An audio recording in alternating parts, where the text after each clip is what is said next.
The FBI and Department of Homeland Security have not been sufficiently forthcoming with the American people or members of the United States Congress.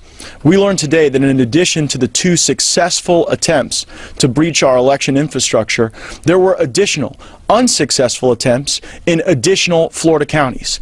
The FBI and the Department of Homeland Security will not share those counties with members of Congress despite being pressed just moments ago.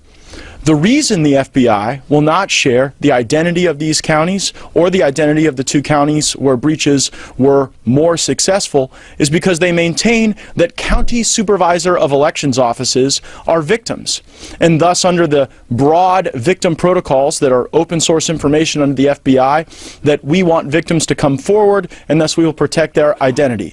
That rationale is ludicrous. The victims in these cases are not government office holders. The victims are voters. And the victim truly is the integrity that we have to have and the trust we have to have in the American election system. It is not the case that keeping information from the public enhances trust or reporting or our highest equities in protecting our election. My colleagues and I are working in a bipartisan way to ensure that we increase mandatory reporting, not only from the FBI to Congress, but also from our local partners in the election system, so that there is an accurate and timely upflow of information that could impact national elections.